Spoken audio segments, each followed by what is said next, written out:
ਵਾਹਿਗੁਰੂ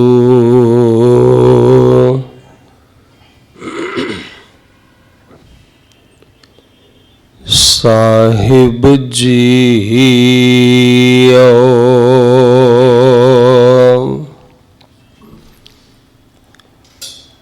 ਸਤਿਨਾਮ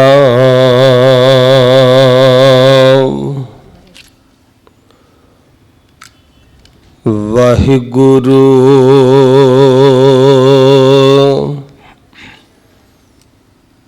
ਸਾਹਿਬ JIO.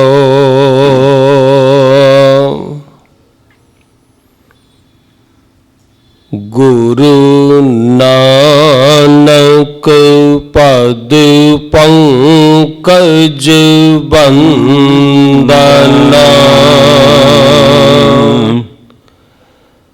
ਪਦ ਪੰਕਜ ਬੰਦਨਾ। ਸਿਮਰੋ ਅੰਗਦ ਦੁਖ ਨਿਕੰਦਨਾ,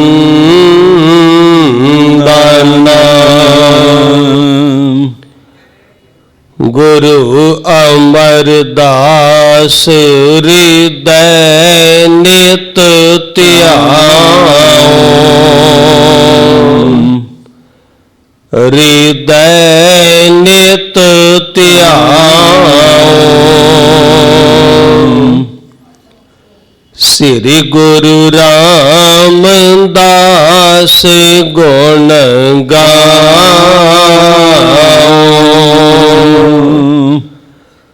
ਗੁਰੂ ਅਰਜਨ ਬਿਗਨਨ ਕੇ ਨਾਸ਼ਕ,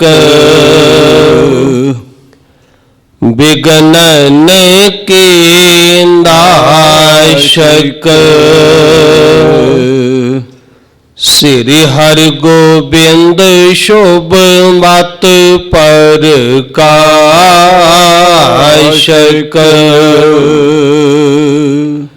ਗੁਰੂ ਹਰਿ ਰਾਇ ਨਮੋ ਕਰ ਜੋਈ, ਨਮੋ ਕਰ ਜੋਈ। ਸ੍ਰੀ ਹਰਿ ਕ੍ਰਿਸ਼ਨ ਮਨਾਏ ਬਹੋਰੀ, ਤੇਗ ਬਹਾਦਰ ਪਰਮ ਕਿਰਪਾਲਾ ਜੀ, ਪਰਮ ਕਿਰਪਾਲਾ। ਸ੍ਰੀ ਗੁਰੂ ਗੋਬਿੰਦ ਸਿੰਘ ਬਿਸਾਲਾ, ਤਰੋ ਤਰਾ ਪਰ ਪੁਨ ਪੁਨ ਸੀਸ਼ਾ ਜੀ, ਪੁਨ ਪੁਨ ਸੀਸ਼ਾ। ਬੰਦੋ ਬਾਰ ਬਾਰ ਜਗਦੀਸ਼ਾ, ਜਿਸ ਮਹਿ ਅੰਮ੍ਰਿਤ ਗਿਆਨ ਹੈ, ਮਾਨਿਕ ਭਗਤ ਵੈਰਾਗ। ਸ੍ਰੀ ਗੁਰੂ ਗ੍ਰੰਥ ਸਾਹਿਬ ਉਧਦ, ਬੰਦੋਂ ਕਰ ਅਨੁਰਾਗ। ਏਕੰਕਾਰ ਸਤਿਗੁਰੂ, ਤਿਹ ਪ੍ਰਸਾਦ ਸਚ ਹੋਏ। ਵਾਹਿਗੁਰੂ ਜੀ ਕੀ ਫਤਿਹ। ਬਿਗਨ ਬਿਨਾਸਨ ਸੋਏ। ਵਾਹਿਗੁਰੂ ਜੀ ਕੀ ਫਤਿਹ। ਬਿਗਨ ਬਿਨਾਸਨ ਸੋਏ।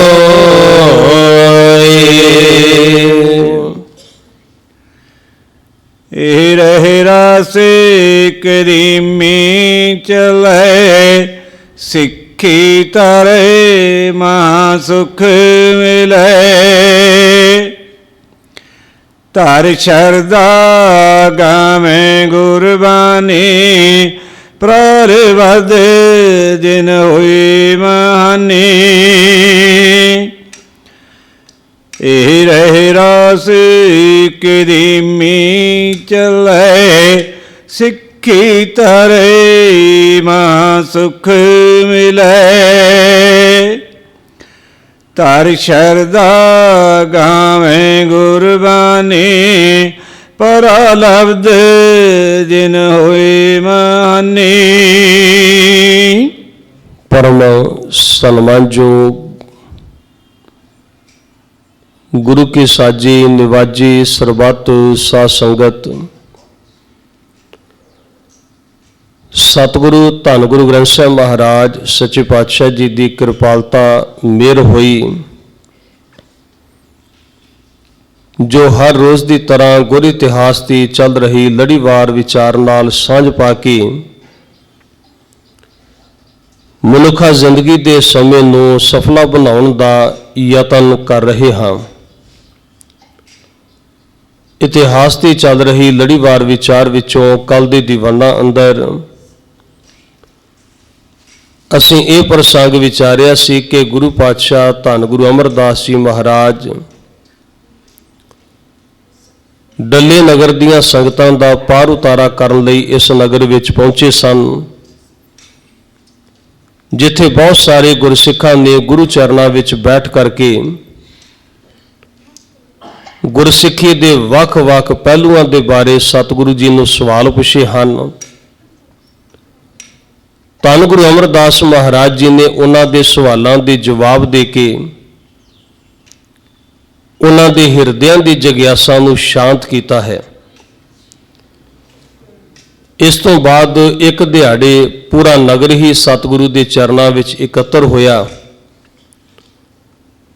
ਉਪਦੇਸ਼ ਦੀ ਮੰਗ ਕੀਤੀ ਤਾਂ ਸਤਿਗੁਰੂ ਪਾਤਸ਼ਾਹ ਜੀ ਨੇ ਮਾਨਵਤਾ ਦੀ ਭਲਾਈ ਕਰਨ ਦਾ ਉਪਦੇਸ਼ ਦਿੱਤਾ ਹੈ। ਇੱਕ ਨਿਰੰਕਾਰ ਦੀ ਇਬਾਦਤ ਕਰਨੀ, ਗੁਰੂ ਜੀ ਦੇ ਦੱਸੇ ਮਾਰਗ ਦੇ ਉੱਪਰ ਚੱਲਦੇ ਰਹਿਣਾ, ਗੁਰਸਿੱਖੀ ਦਾ ਜੋ ਅਮਲੀ ਜੀਵਨ ਹੈ ਮਹਾਰਾਜ ਧੰਨ ਗੁਰੂ ਨਾਨਕ ਸਾਹਿਬ ਸਤਿਗੁਰੂ ਜੀ ਉਹਦੇ ਬਾਰੇ ਇਹਨਾਂ ਸੰਗਤਾਂ ਨੂੰ ਸਮਝਾ ਰਹੇ ਨੇ। ਸੋ ਇੱਥੋਂ ਤੱਕ ਦਾ ਪ੍ਰਸੰਗ ਕੱਲ ਦੇ ਦੀਵਾਨਾਂ ਵਿੱਚ ਸਾਂਝਾ ਹੋ ਚੁੱਕਾ ਹੈ। ਆਓ ਇਤਿਹਾਸਕ ਵਿਚਾਰ ਦੀ ਲੜੀ ਨੂੰ ਅੱਗੇ ਤੋਰਨ ਦਾ ਯਤਨ ਕਰਾਂਗੇ। ਵਿਚਾਰਾਂ ਦੀ ਆਰੰਭਤਾ ਤੋਂ ਪਹਿਲਾਂ ਇੱਕ ਵਾਰ ਗੁਰੂ ਬਖਸ਼ਿਸ਼ ਫਤਿਹ ਦੀ ਸਾਂਝ ਪਾਈਏ।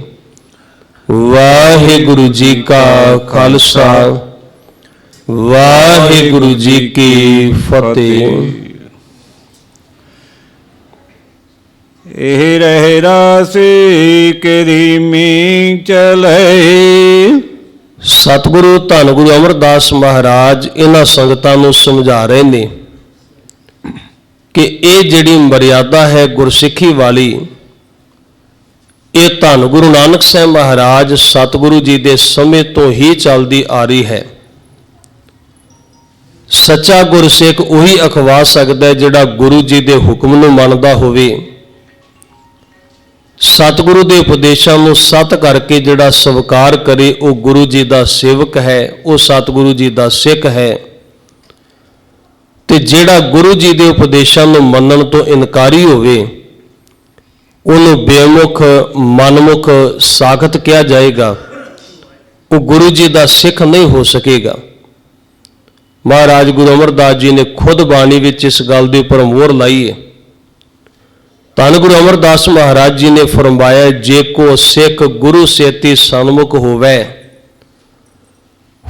ਤਾਂ ਸਨਮੁਖ ਸਿੱਖ ਕੋਈ ਜਿਉ ਰਹਿ ਗੁਰ ਨਾਲੇ। ਗੁਰ ਕੇ ਚਰਨ ਹਿਰਦੈ ਧਿਆਈ, ਅੰਤਰ ਆਤਮੈ ਸੰਭਾਲੀ, ਆਪ ਛੱਡ ਸਦਾ ਰਹਿ ਪਰਣੈ, ਗੁਰ ਬਿਨ ਅਵਰ ਨਾ ਜਾਣੈ ਕੋਈ, ਕਹੈ ਨਾਨਕ ਸੁਨੋ ਸੰਤੋ ਸੋ ਸਿੱਖ ਸਨਮੁਖ ਹੋਏ। ਜਿਹੜਾ ਆਪਣੇ ਗੁਰੂ ਦੇ ਆਸਰੇ ਤੇ ਰਹਿੰਦਾ ਹੋਵੇ, ਗੁਰੂ ਜੀ ਦੇ ਉਪਦੇਸ਼ਾਂ ਦੇ ਮੁਤਾਬਕ ਚੱਲਦਾ ਹੋਵੇ ਤੇ ਗੁਰੂ ਤੋਂ ਬਿਨਾਂ ਜਿਹਦੀ ਉਮੀਦ ਕਿਸੇ ਹੋਰ ਦੇ ਉੱਪਰ ਨਾ ਹੋਵੇ, ਗੁਰੂ ਪਾਤਸ਼ਾਹ ਜੀ ਉਸੇ ਨੂੰ ਹੀ ਸਨਮੁਖ ਸਿੱਖ ਗਿਣਦੇ ਹਨ।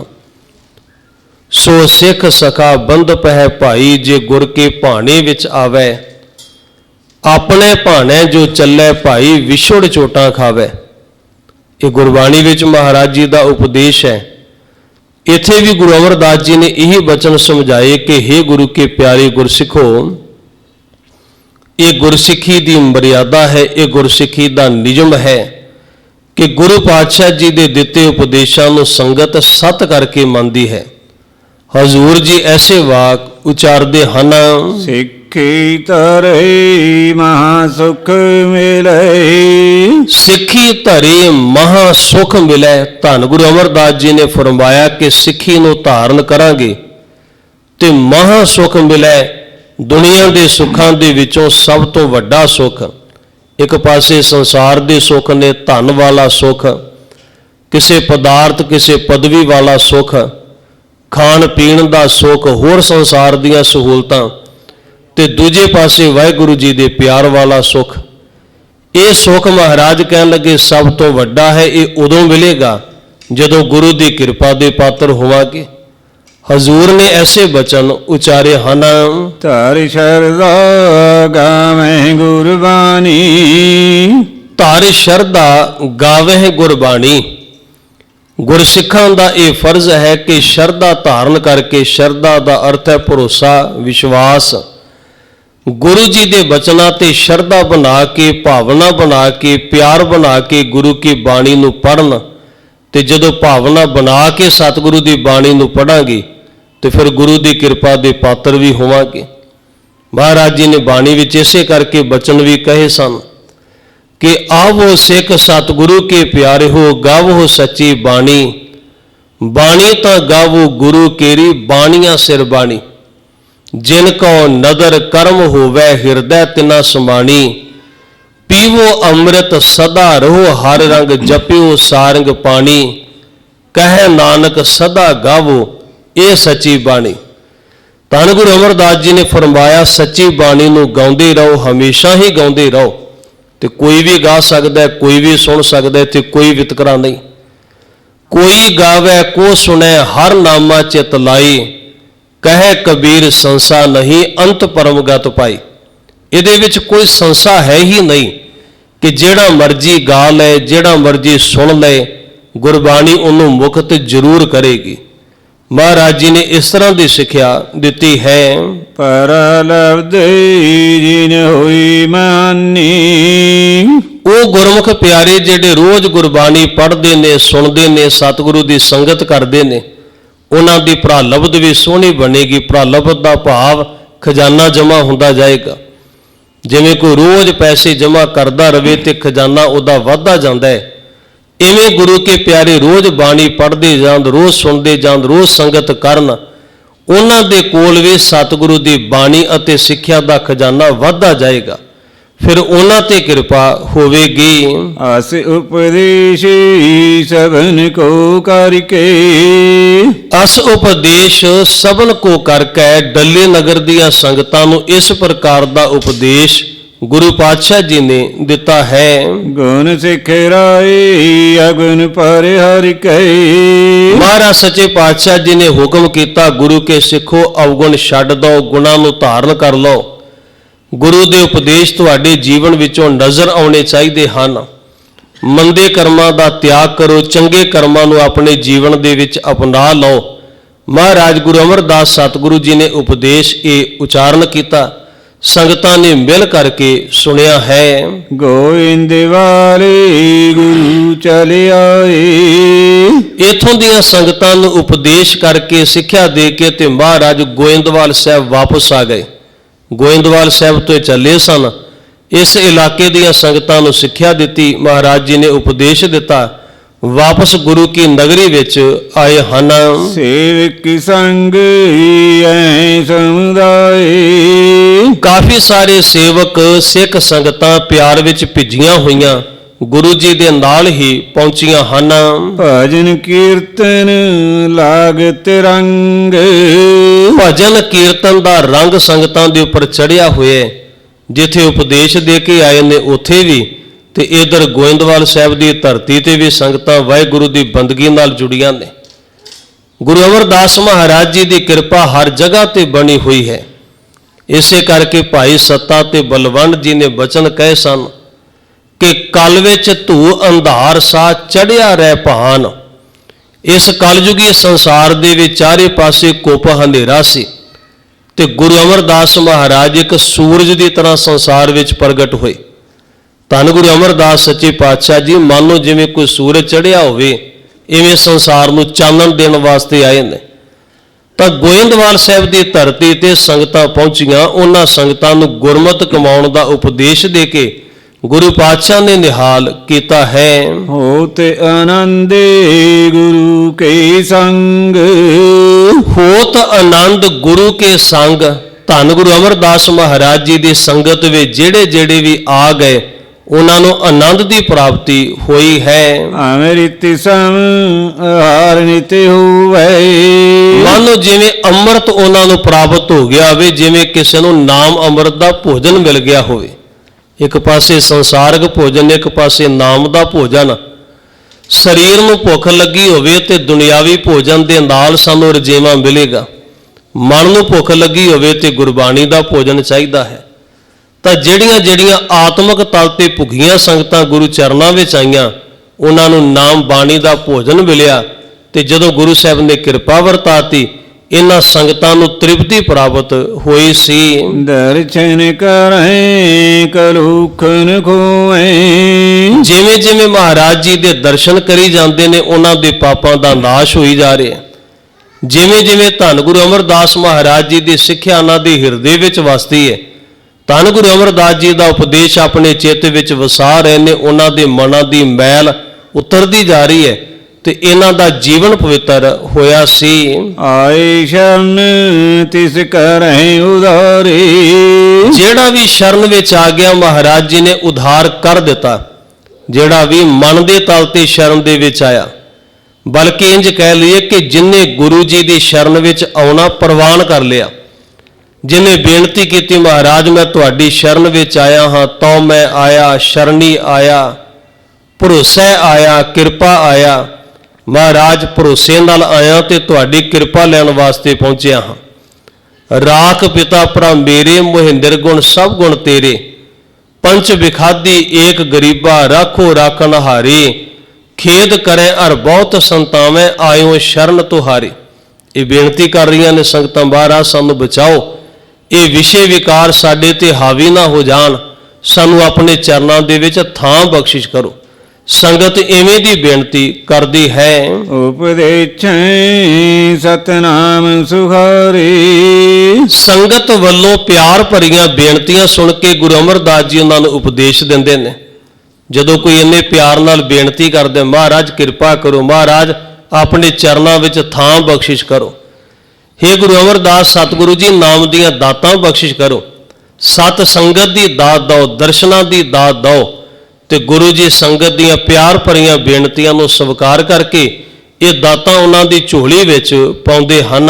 ਜਹ ਖੈ ਸਿੱਖੀ ਬਹੁ ਵਿਦਤਾਈ, ਜਹ ਕਹਿ ਸਿੱਖੀ ਬਹੁ ਵਿਦਤਾਈ। ਜਹ ਕਹਿ ਦਾ ਮਤਲਬ ਜਿੱਥੇ ਕਿੱਥੇ ਹਰ ਜਗ੍ਹਾ ਤੇ ਗੁਰੂ ਅਮਰਦਾਸ ਮਹਾਰਾਜ ਜੀ ਨੇ ਸਿੱਖੀ ਬਹੁਤ ਫੈਲਾਈ ਹੈ।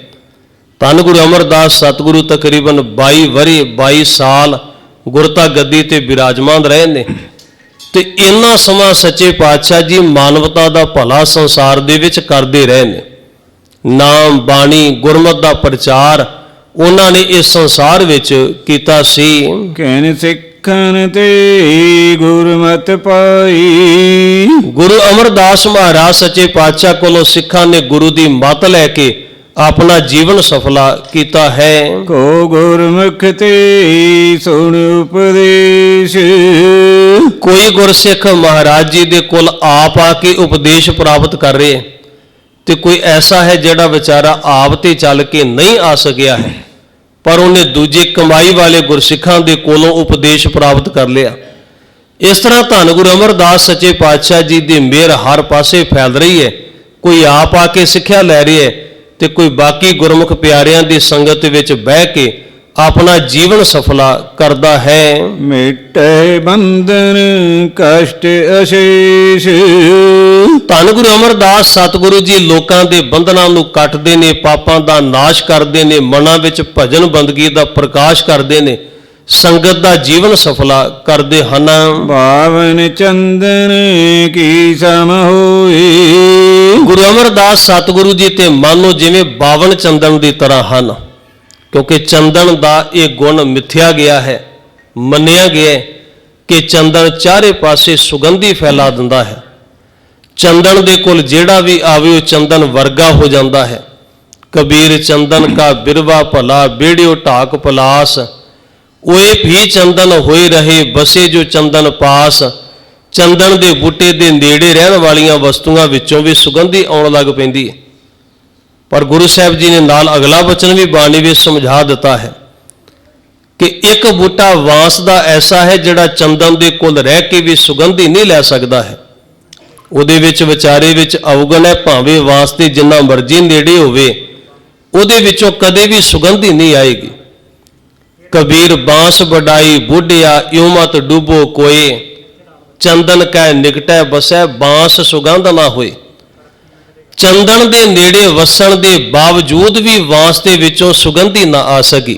इहदा भाव यह है कई दूर रह के भी गुरु की कृपा लै जांदे ने ते कई वांस वर्गे हुंदे ने, सतगुरु दे कोल भी रहिंदे ने, पर गुरु वाली जिहड़ी महक खुशबू है उन्हां दे जीवन दे विच आउंदी कदे नहीं। वो कोल रह के भी बेमुख हो गए, महाराज के चरणों में रह के भी खाली दे खाली रहे। हजूर कहन लगे इहदे तो ज़्यादा दुखदाई गल कोई होर नहीं हो सकेगी। धन गुरु अमरदास महाराज जी के चरणों में जेड़ा आया जिन्हें संगत का आनंद मानिया ਉਹਦਾ जीवन सफला होया सी। नार तरस जासी सुगंधित सोई। गुरु अमरदास सतगुरु 52 चंदन की तरह ने उन्होंने दे कोल आउण वालियां नूं सुगंधी प्राप्त हुंदी है। ਜਿਹੜੇ भी उन्हों का प्यार अपने चित्त विच वसा लैण ਉਹ गुरु जी वर्गे ही बनते हैं। नेकटे वसे पूर्व विवड़ भागी। उन्होंने मानो भाग चंगे ने ਜਿਹੜੇ सतगुरु के नेड़े वास्ते ने, जिन्होंने गुरु पातशाह जी की नेड़ता मिल गई उन्होंने ते मानो निरंकार की बड़ी वड्डी कृपा वरत रही है। उन्होंने भाग बहुत चंगे ने। भाई साहब जी ऐसे वचन उचारते हैं, सतनाम सोर विरागी। वो गुरमुख प्यारे जिहड़े प्यार भाव दे नाल गुरु जी दे कोल आउंदे ने उन्हां दे सच्चे नाम दे विच लिव लग जांदी है। वो नाम दे विच जुड़ के नाम दा रूप ही हुंदे हन। धन धन गुरु अमर उचारे। गुरमुख संगतां जिहड़ियां गुरु जी दे कोल आके जीवन सफला कर रहीआं ने वो संगतां फिर धन गुरु अमरदास जी नूं धन धन कहिंदियां हन। जिन्हां संगतां दा जीवन सफला कर दिता गुरु अमरदास जी ने, वो संगतां हथ बन के कहिंदियां ने महाराज तुसीं धनता दे जोग हो। धन गुरु अमरदास सतगुरु जी तुहाडे वर्गा संसार विच कोई नहीं। संगत इस तरह की वडियाई करती है। अंतर विरती बैठ नित तारे। गुरु अमरदास महाराज जी की कृपा दे नाल वो संगतां जिन्हां दा मन पहला किधरे बाहर भटक रहा सी ते संगत का आनंद मान के उन्हां दी बिरती अंतरमुखी हो गई। बाहर भटकन वाले अंदर झाती मारनी से गए ने। ये गुरु जी ने कृपा वरताई सी। दोहरा विषय अग्न कूरीर सम दास पीर कट देत। धन गुरु अमरदास महाराज सच्चे पातशाह जी तां मानो एक ठंडे पानी की तरह ने। लोकां दे हिरदियां दे विच विकारां दी अग लगी हुई है। किते वासना की अग, किते क्रोध की अग, किते मोह ते लोभ की अग, ते किते हंकार दे भांबड़ मच रहे ने। गुरु अमरदास सतगुरु जी तां पानी की तरह ने जिहड़े चरनां विच बह गए। महाराज सच्चे पातशाह ने गुरबाणी की कृपा वरता के लोकां दे अंदर लगी हुई विकारां की अग नूं बुझा दिता है। ये सतगुरु की शोभा है, ये गुरु जी की वडियाई है। सतगुरु ऐसी कृपा करते हैं। अमरदास गुर पद पद में बंधु नित्य नीत। ते कवि जी ये गल लिखते ने कि मैं अपने दोनों हाथ जोड़ के गुरु अमरदास सतगुरु जी के चरणों दे विच नमस्कार करता हाँ। ऐसे महान सतगुरु जी जिहड़े विकारां नूं कट देण वाले ने, ऐसे महान सच्चे पातशाह जिहड़े भुल्लियां नूं सीधा राह विखाउण वाले ने। कवि जी कहंदे मेरे दोनों हाथ जुड़े ने गुरु जी के सामने। मैं महाराज जी के चरणों ते नमस्कार करता हाँ जिन्हां ने ऐसी कृपा वरताई है।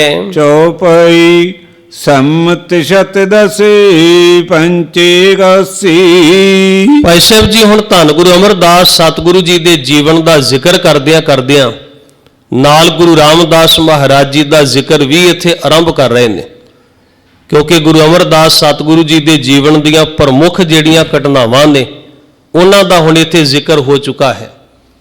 ਗੁਰੂ ਅਮਰਦਾਸ ਮਹਾਰਾਜ ਜੀ ਨੇ ਕਿੱਥੇ ਕਿੱਥੇ ਜਾ ਕੇ ਨਾਮ ਬਾਣੀ ਦਾ ਛੱਟਾ ਦਿੱਤਾ, ਕਿਵੇਂ ਉਹਨਾਂ ਨੂੰ ਗੁਰਤਾ ਗੱਦੀ ਪ੍ਰਾਪਤ ਹੋਈ, ਗੁਰੂ ਅਮਰਦਾਸ ਜੀ ਦਾ ਮੁੱਢਲਾ ਜੀਵਨ ਕਿਸ ਪ੍ਰਕਾਰ ਦਾ ਸੀ, ਗੁਰਤਾ ਗੱਦੀ ਤੇ ਬਹਿਣ ਤੋਂ ਬਾਅਦ ਕਿੰਨਾ ਸਿੱਖਾਂ ਨੂੰ ਮਹਾਰਾਜ ਜੀ ਨੇ ਉਪਦੇਸ਼ ਦਿੱਤਾ।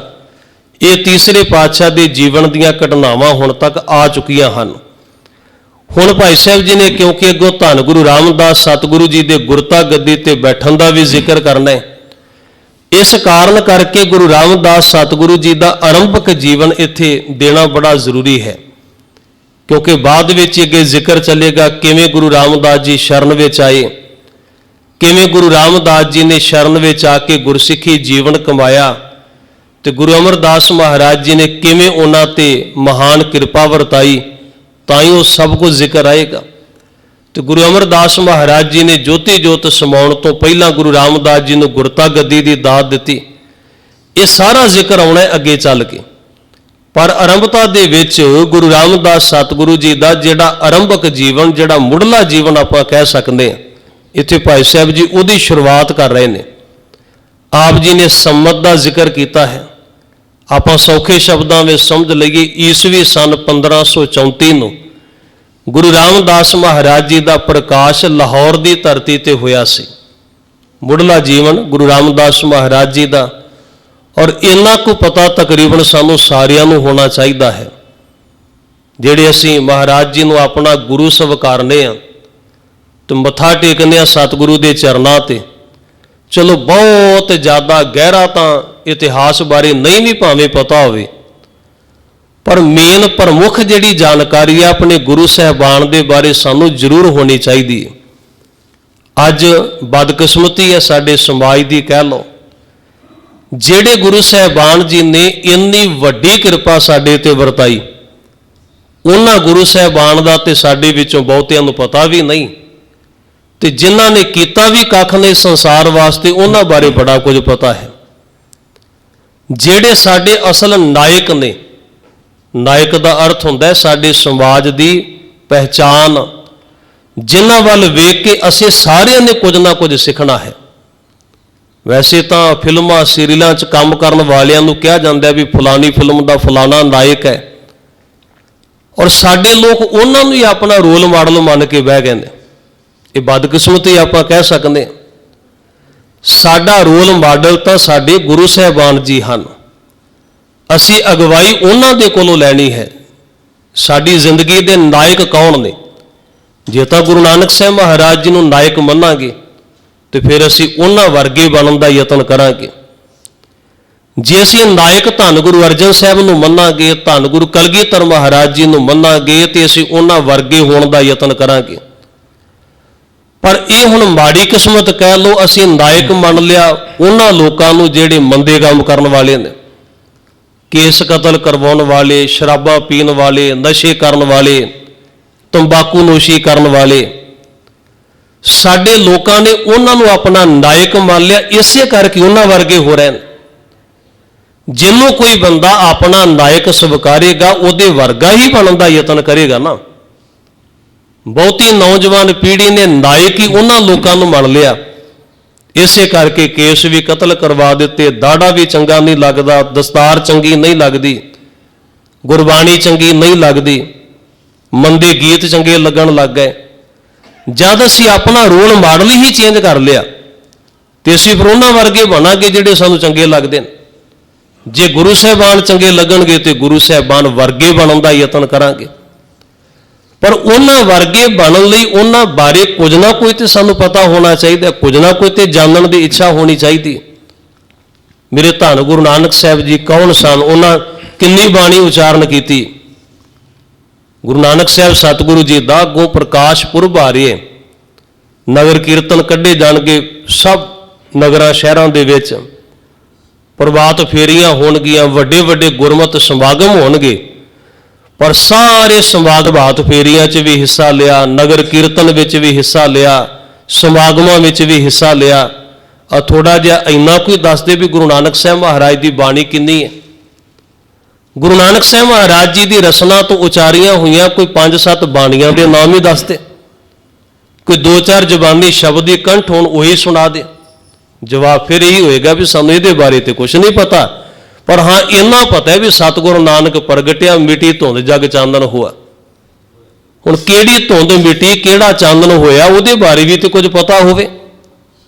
ਸਤਿਗੁਰੂ ਨਾਨਕ ਪ੍ਰਗਟੇ ਸੰਸਾਰ ਤੇ, ਧੰਨ ਗੁਰੂ ਨਾਨਕ ਸਾਹਿਬ ਪ੍ਰਗਟ ਹੋਏ ਨੇ, ਪਰ ਉਹਨਾਂ ਦੇ ਪ੍ਰਗਟ ਹੋਣ ਤੋਂ ਬਾਅਦ ਕਿਹੜੀ ਧੁੰਦ ਮਿਟੀ, ਕਿਹੜਾ ਚਾਨਣ ਹੋਇਆ, ਕੁਝ ਪਤਾ ਵੀ ਹੈ ਉਹਦੇ ਬਾਰੇ ਸਾਨੂੰ।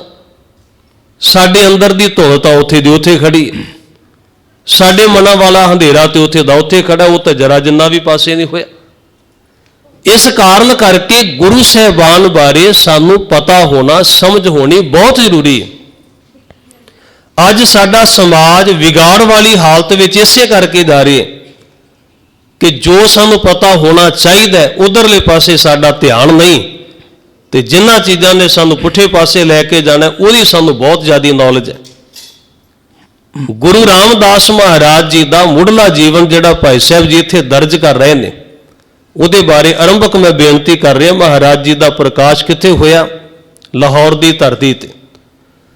ਲਾਹੌਰ ਨਗਰ ਵਿੱਚ ਧੰਨ ਗੁਰੂ ਨਾਨਕ ਸਾਹਿਬ ਸਤਿਗੁਰੂ ਦੇ ਚਰਨ ਵੀ ਪਏ ਸਨ, ਤੇ ਉਹਨਾਂ ਨੇ ਲਾਹੌਰ ਸ਼ਹਿਰ ਦੇ ਬਾਰੇ ਇਹ ਬਚਨ ਕਿਹਾ ਸੀ, ਲਾਹੌਰ ਸ਼ਹਿਰ ਜ਼ਹਿਰ ਕਹਿਰ ਸਵਾ ਪਹਿਰ।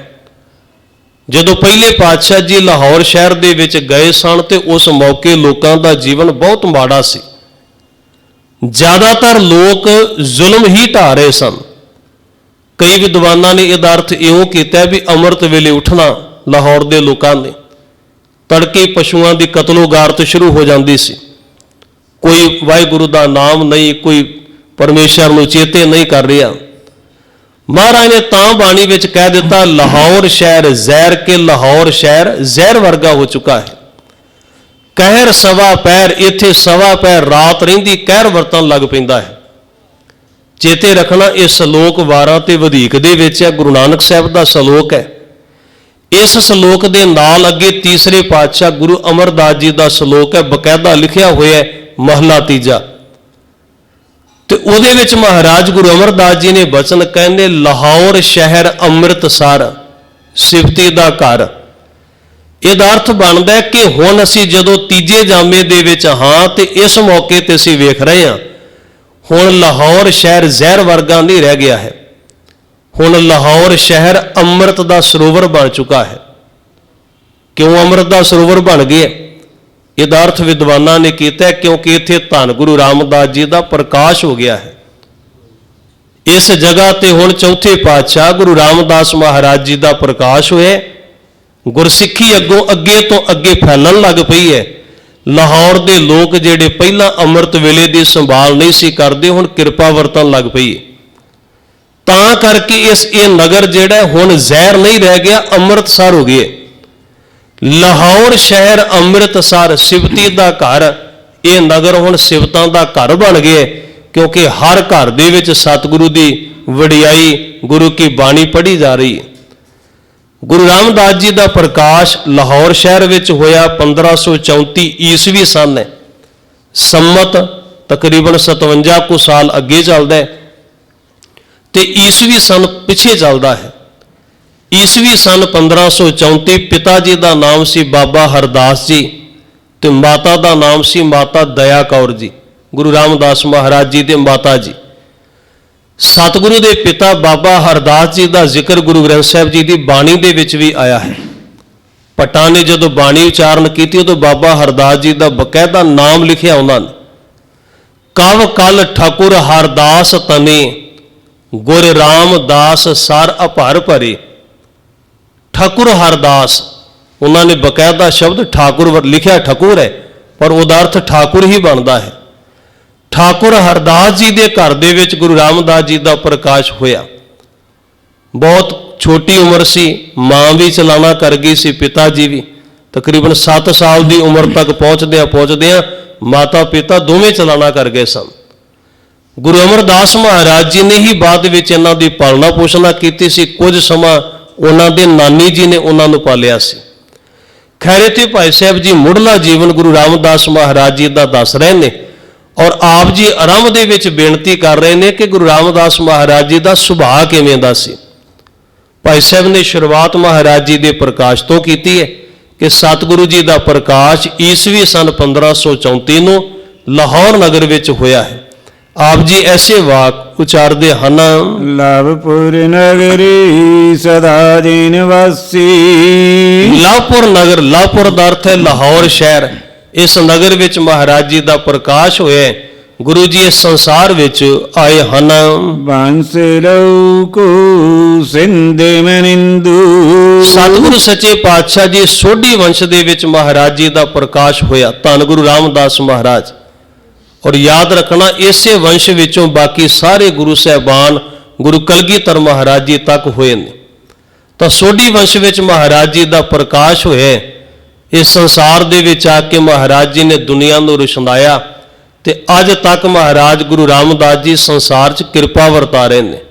ਹਜ਼ੂਰ ਨੇ ਐਸੀ ਰਹਿਮਤ ਵਰਤਾਈ ਸੀ, ਜਨਮੇ ਰਾਮਦਾਸ ਗੁਰਿੰਦੂ। ਇਸ ਤਰ੍ਹਾਂ ਮਹਾਰਾਜ ਧੰਨ ਗੁਰੂ ਰਾਮਦਾਸ ਸੱਚੇ ਪਾਤਸ਼ਾਹ, ਕਈਆਂ ਨੇ ਵੈਸੇ ਜੇਠਾ ਸ਼ਬਦ ਵਰਤੇ ਹੈ ਪਰ ਜ਼ਿਆਦਾਤਰ ਇਤਿਹਾਸ ਵਿੱਚ ਸ਼ਬਦ ਜੇਠਾ ਨਹੀਂ ਆਪਾਂ ਨੂੰ ਮਿਲੇਗਾ। ਗੁਰੂ ਰਾਮਦਾਸ ਮਹਾਰਾਜ ਜੀ ਦਾ ਆਰੰਭਕ ਨਾਮ ਰਾਮਦਾਸ ਹੀ ਮਿਲੇਗਾ।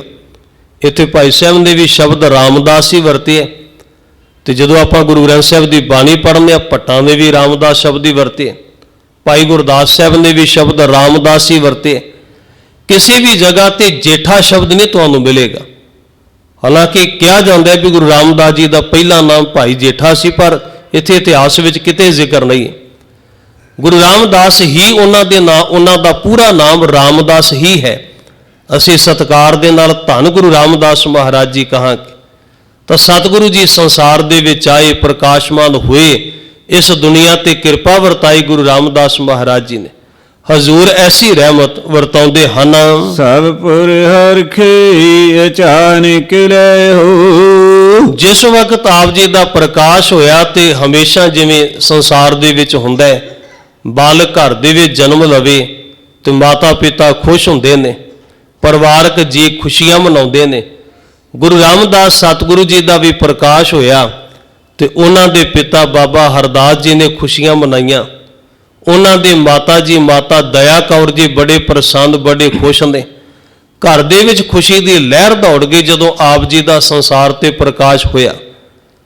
ਬੰਸਾਵਲੀ ਨਾਮੇ ਦੇ ਵਿੱਚ ਧੰਨ ਗੁਰੂ ਰਾਮਦਾਸ ਮਹਾਰਾਜ ਜੀ ਦੀ ਇੱਕ ਭੈਣ ਦਾ ਵੀ ਜ਼ਿਕਰ ਮਿਲਦਾ ਹੈ। ਹਾਲਾਂਕਿ ਬਹੁਤੇ ਇਤਿਹਾਸ ਵਿੱਚ ਜ਼ਿਕਰ ਨਹੀਂ ਸਾਨੂੰ ਮਿਲੇਗਾ ਤੇ ਨਾ ਹੀ ਬਾਅਦ ਵਾਲੇ ਇਤਿਹਾਸ ਵਿੱਚ ਕਿਸੇ ਜਗ੍ਹਾ ਤੇ ਜ਼ਿਕਰ ਮਿਲਦਾ ਹੈ। ਪਰ ਬੰਸਾਵਲੀ ਨਾਮੇ ਦਾ ਕਰਤਾ ਲਿਖਦਾ ਹੈ ਕਿ ਧੰਨ ਗੁਰੂ ਰਾਮਦਾਸ ਮਹਾਰਾਜ ਜੀ ਦੀ ਇੱਕ ਭੈਣ ਵੀ ਸੀ, ਜਿਨ੍ਹਾਂ ਦਾ ਨਾਮ ਬੀਬੀ ਰਾਮਦਾਸੀ ਕਰਕੇ ਲਿਖਿਆ ਮਿਲਦਾ ਹੈ। ਕਿਉਂਕਿ ਉਹਨਾਂ ਸਮਿਆਂ ਦੇ ਵਿੱਚ ਧੀ ਪੁੱਤਰ ਦਾ ਨਾਮ ਜਾਂ ਬੱਚਿਆਂ ਦੇ ਨਾਮ ਇੱਕ ਦੂਜੇ ਨਾਲ ਮਿਲਦੇ ਜੁਲਦੇ ਤਕਰੀਬਨ ਰੱਖੇ ਜਾਂਦੇ ਸੀ। ਜਿਵੇਂ ਧੰਨ ਗੁਰੂ ਨਾਨਕ ਸਾਹਿਬ ਤੇ ਉਹਨਾਂ ਦੇ ਭੈਣ ਬੇਬੇ ਨਾਨਕੀ, ਨਾਮ ਰਲਦੇ ਮਿਲਦੇ ਨਾਮ ਨੇ।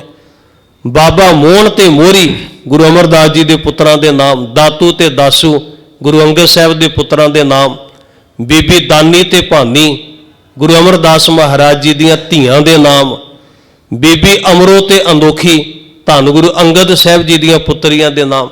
ਇਸ ਤਰ੍ਹਾਂ ਬੱਚਿਆਂ ਦੇ ਨਾਮ ਤਕਰੀਬਨ ਰਲਦੇ ਮਿਲਦੇ ਹੁੰਦੇ ਸੀ। ਤਾਂ ਇਹ ਕਿਹਾ ਜਾਂਦਾ ਹੈ ਬੰਸਾਵਲੀ ਨਾਮੇ ਦੇ ਮੁਤਾਬਕ ਰਾਮਦਾਸ ਚੌਥੇ ਪਾਤਸ਼ਾਹ ਜੀ ਤੇ ਉਹਨਾਂ ਦੀ ਇੱਕ ਭੈਣ ਸੀ ਜਿਹਦਾ ਨਾਮ ਰਾਮਦਾਸੀ ਸੀ। ਖੈਰ ਇਹ ਜ਼ਿਆਦਾ ਇਤਿਹਾਸ ਵਿੱਚ ਇਹਦਾ ਨਹੀਂ ਸਾਨੂੰ ਕਿਤੇ ਜ਼ਿਕਰ ਮਿਲੇਗਾ। ਬਾਬਾ ਠਾਕੁਰ ਹਰਦਾਸ ਜੀ ਅਤੇ ਬੀਬੀ ਦਇਆ ਕੌਰ ਜੀ ਗੁਰੂ ਰਾਮਦਾਸ ਜੀ ਦੇ ਮਾਤਾ ਜੀ ਬਹੁਤ ਪ੍ਰਸੰਨ ਨੇ ਕਿ ਪ੍ਰਮਾਤਮਾ ਨੇ ਸਾਨੂੰ ਪੁੱਤਰ ਦੀ ਦਾਤ ਦਿੱਤੀ ਹੈ। ਚਾਰੇ ਪਾਸੇ ਖੁਸ਼ੀਆਂ ਦੀ ਲਹਿਰ ਦੌੜ ਗਈ, ਪਰਿਵਾਰ 'ਚ ਖੁਸ਼ੀਆਂ ਦਾ ਮਾਹੌਲ ਬਣਿਆ ਸੀ। ਨਦੀਆਂ ਨੇ ਨੀਰੀ ਸ਼ੀਵੇ ਵਾਏ ਹੋ। ਭਾਈ ਸਾਹਿਬ ਜੀ ਪਿਆਰ ਤੇ ਭਾਵਨਾ ਦੇ ਵਹਿਣ ਵਿੱਚ ਵਹਿੰਦਿਆਂ ਹੋਇਆ ਇਹ ਸ਼ਬਦ ਲਿਖ ਰਹੇ ਨੇ। ਕਹਿੰਦੇ ਜਦੋਂ ਮਹਾਰਾਜ ਜੀ ਦਾ ਪ੍ਰਕਾਸ਼ ਹੋਇਆ, ਮਨ ਇਸ ਇਲਾਕੇ ਵਿੱਚ ਵਹਿਣ ਵਾਲੀਆਂ ਜਿਹੜੀਆਂ ਨਦੀਆਂ ਨੇ ਉਹਨਾਂ ਦਾ ਜਿਹੜਾ ਜਲ ਹੈ ਉਹ ਵੀ ਮਿਠਾਸ ਵਾਲਾ ਹੋ ਗਿਆ ਸੀ। ਖੂਹਾਂ ਦਾ ਪਾਣੀ ਮਿਠਾਸ ਵਾਲਾ ਹੋ ਗਿਆ, ਚਾਰੇ ਪਾਸੇ ਹਰਿਆਵਲ ਹੀ ਹਰਿਆਵਲ ਬਣ ਗਈ ਹੈ। ਫੁੱਲ ਪਹਿਲਾਂ ਨਾਲੋਂ ਵੀ ਜ਼ਿਆਦਾ ਸੁਗੰਧੀ ਵਾਲੇ ਹੋ ਗਏ ਨੇ। ਐਸਾ ਖੁਸ਼ੀਆਂ ਭਰਿਆ ਮਾਹੌਲ ਬਣਿਆ ਸੀ। ਸਣੇ ਸਣੇ ਭਈ ਬੜੀ ਕਿਰਪਾਲਾ। ਹੌਲੀ ਹੌਲੀ ਸਤਿਗੁਰੂ ਜੀ ਉਮਰ ਦੇ ਤਾਲ ਤੇ ਵੱਡੇ ਹੁੰਦੇ ਗਏ, ਕਿਉਂਕਿ ਸਰੀਰ ਦੀ ਕਿਰਿਆ ਸਭ ਦੀ ਇੱਕ ਜੈਸੀ ਹੈ। ਚਾਹੇ ਉਹ ਸਰੀਰ ਕਿਸੇ ਮਨਮੁਖ ਦਾ ਤੇ ਭਾਵੇਂ ਸੰਤ ਦਾ ਹੈ, ਭਾਵੇਂ ਆਮ ਇਨਸਾਨ ਹੈ ਤੇ ਭਾਵੇਂ ਗੁਰੂ ਪਾਤਸ਼ਾਹ ਨੇ, ਸਰੀਰ ਦੀ ਪ੍ਰਕਿਰਿਆ ਦੇ ਹਿਸਾਬ ਨਾਲ ਸਭ ਸਰੀਰ ਇੱਕ ਜੈਸੇ ਹੁੰਦੇ ਨੇ। ਬਸ ਫਰਕ ਤਾਂ ਕਮਾਈ ਤੇ ਆ ਕੇ ਪੈਂਦਾ ਹੈ। ਗੁਰੂ ਰਾਮਦਾਸ ਮਹਾਰਾਜ ਜੀ ਸਣੇ ਸਣੇ ਭਾਵ ਹੌਲੀ ਹੌਲੀ ਕਰਕੇ ਹੁਣ ਵੱਡੇ ਹੋ ਰਹੇ ਨੇ। ਸਰੀਰ ਉਹਨਾਂ ਦਾ ਵੱਡਾ ਹੁੰਦਾ ਜਾ ਰਿਹਾ ਹੈ ਤੇ ਬਚਪਨ ਤੋਂ ਹੀ ਆਪ ਜੀ ਦਾ ਹਿਰਦਾ ਦਇਆ ਤੇ ਪਿਆਰ ਦੇ ਨਾਲ ਭਰਿਆ ਹੋਇਆ ਸੀ। ਵਾਹਿਗੁਰੂ ਪਰਮੇਸ਼ਰ ਜੀ ਨੇ ਸਤ, ਸੰਤੋਖ, ਦਇਆ, ਧਰਮ ਤੇ ਧੀਰਜ ਇਹ ਗੁਣ ਦੇ ਕੇ ਆਪ ਜੀ ਨੂੰ ਸੰਸਾਰ ਵਿੱਚ ਭੇਜਿਆ ਸੀ। ਬੁੱਧ ਵਿਲਾਂਦੇ ਨਿਕੰਦਨ ਕਾਲਾ। ਬਹੁਤ ਸੋਹਣੀ ਤੇ ਸੁਚੱਜੀ ਬੁੱਧੀ ਦੇ ਮਾਲਕ ਸਨ। ਧੰਨ ਗੁਰੂ ਰਾਮਦਾਸ ਸੱਚੇ ਪਾਤਸ਼ਾਹ ਸਿਆਣਪ ਦੇ ਮਾਲਕ ਨੇ। ਵਾਹਿਗੁਰੂ ਨੇ ਭਾਵੇਂ ਉਮਰ ਅਜੇ ਛੋਟੀ ਹੈ, ਪਰ ਵਾਹਿਗੁਰੂ ਪਰਮੇਸ਼ਰ ਨੇ ਉਹਨਾਂ ਨੂੰ ਸਿਆਣਪ ਬਹੁਤ ਵੱਡੀ ਦਿੱਤੀ। ਇਹ ਮਾਲਕ ਨੇ ਕਿਰਪਾ ਕੀਤੀ ਸੀ। ਪਾਸ ਬੁਲਾਈ ਕਹੂ ਹਰਿਦਾਸ। ਜਦੋਂ ਥੋੜੀ ਜੀ ਉਮਰ ਉਹਨਾਂ ਦੀ ਵੱਡੀ ਹੋਈ, ਜ਼ਿਆਦਾ ਵਡੇਰੀ ਉਮਰ ਨਹੀਂ ਹੈ, ਅਜੇ ਬਹੁਤ ਬਾਲ ਉਮਰ ਕਹਿ ਲਓ। ਇੱਕ ਦਿਹਾੜੇ ਉਹਨਾਂ ਦੇ ਪਿਤਾ ਜੀ, ਜਿਨ੍ਹਾਂ ਦਾ ਨਾਮ ਕਿ ਬਾਬਾ ਹਰਦਾਸ ਜੀ ਹੈ, ਉਹਨਾਂ ਨੇ ਉਹਨਾਂ ਨੂੰ ਆਪਣੇ ਕੋਲ ਬੁਲਾਇਆ। ਭਾਵ ਕਿ ਪਿਤਾ ਨੇ ਆਪਣੇ ਪੁੱਤਰ ਨੂੰ, ਬਾਬਾ ਹਰਦਾਸ ਜੀ ਨੇ ਧੰਨ ਗੁਰੂ ਰਾਮਦਾਸ ਮਹਾਰਾਜ ਜੀ ਨੂੰ ਆਪਣੇ ਕੋਲ ਬੁਲਾਇਆ ਸੀ। ਕਾਮ ਕਰੋ ਕਰ ਕੋ ਸੁਖ ਰਾਸੇ। ਕਹਿਣ ਲੱਗੇ, ਪੁੱਤਰ ਤੂੰ ਬੜਾ ਸਿਆਣਾ ਤੇ ਸੂਝਵਾਨ ਹੈ, ਤੇਰੇ ਵਰਗਾ ਪੁੱਤਰ ਹਰ ਘਰ ਦੇ ਵਿੱਚ ਪੈਦਾ ਹੋਵੇ, ਇਹ ਸਾਡੀ ਅਰਦਾਸ ਹੈ। ਤੇ ਮੇਰੇ ਬੱਚੇ, ਤੈਨੂੰ ਵੀ ਕੋਈ ਨਾ ਕੋਈ ਉਦਮ ਉਪਰਾਲਾ ਕਰਨਾ ਚਾਹੀਦਾ ਹੈ, ਤੈਨੂੰ ਕੋਈ ਨਾ ਕੋਈ ਉਦਮ ਕਰਨਾ ਚਾਹੀਦਾ। ਮੈਂ ਵੀ ਘਰ ਦਾ ਖਰਚਾ ਚਲਾ ਰਿਹਾ, ਮਿਹਨਤ ਮੁਸ਼ੱਕਤ ਕਰਨਾ, ਤੇ ਮੇਰੇ ਬੱਚੇ ਤੂੰ ਵੀ ਕੋਈ ਨਾ ਕੋਈ ਉਦਮ ਕਰਿਆ ਕਰ, ਘਰ ਦੇ ਵਿੱਚ ਚਾਰ ਪੈਸੇ ਵੱਧ ਆਉਣ ਲੱਗ ਜਾਣਗੇ। ਇਹ ਪਿਤਾ ਜੀ ਨੇ ਬਚਨ ਆਖੇ ਸਨ। ਖੇਲਣ ਕੇ ਦਿਨ ਖੇਲ ਗਏ ਹੈ। ਹੇ ਬੱਚੇ, ਜ਼ਿਆਦਾ ਖੇਡਾਂ ਵਾਲੇ ਪਾਸੇ ਧਿਆਨ ਨਾ ਤੂੰ ਦਿਆ ਕਰ। ਜਿਹੜੇ ਖੇਡਾਂ ਵਾਲੇ ਦਿਨ ਨੇ ਪਿੱਛੇ ਰਹਿੰਦੇ ਜਾਂਦੇ ਨੇ। ਹੁਣ ਤੂੰ ਸਿਆਣਾ ਹੁੰਦਾ ਜਾ ਰਿਹਾ ਤੇ ਐ ਮੇਰੇ ਬੱਚੇ, ਤੂੰ ਹੋਰ ਵੀ ਜ਼ਿਆਦਾ ਸਿਆਣਾ ਬਣ ਤੇ ਮੇਰੇ ਨਾਲ ਕੰਮ ਧੰਦੇ ਵਿੱਚ ਥੋੜਾ ਹੱਥ ਤੂੰ ਵਟਾਇਆ ਕਰ, ਜਾਂ ਫਿਰ ਕੋਈ ਹੋਰ ਕੰਮ ਧੰਦਾ ਐਸਾ ਕਰ ਜਿਹਦੇ ਨਾਲ ਚਾਰ ਪੈਸੇ ਤੂੰ ਵੀ ਕਮਾ ਕੇ ਲੈ ਕੇ ਆਵੇਂ, ਤਾਂ ਆਪਣੇ ਘਰ ਦਾ ਖਰਚਾ ਪਾਣੀ ਥੋੜਾ ਵਧੀਆ ਚੱਲਣ ਲੱਗ ਜਾਏਗਾ। ਇਹ ਪਿਤਾ ਜੀ ਨੇ ਬਚਨ ਆਖੇ ਸਨ।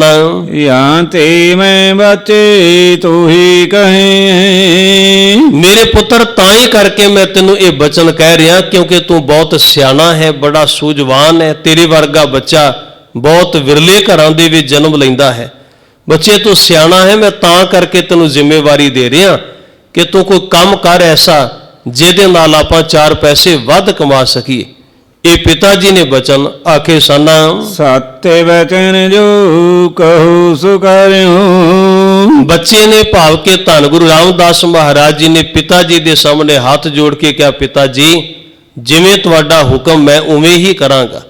ਜਿਵੇਂ ਆਪ ਜੀ ਕਹੋਗੇ, ਜਿਵੇਂ ਤੁਹਾਡਾ ਬਚਨ ਹੋਏਗਾ, ਮੈਂ ਉਹਨੂੰ ਸੱਤ ਕਰਕੇ ਮੰਨਣਾ ਹੈ। ਮੈਂ ਰਾਵਰ ਕੇ ਸਦ ਅਨਸਰ ਹੂੰ। ਮੈਂ ਤਾਂ ਹਮੇਸ਼ਾ ਤੁਹਾਡੇ ਅਨੁਸਾਰੀ ਹਾਂ। ਪਿਤਾ ਹੁਕਮ ਕਰੇ ਤੇ ਬੱਚੇ ਨੂੰ ਮੰਨਣਾ ਚਾਹੀਦਾ ਹੈ।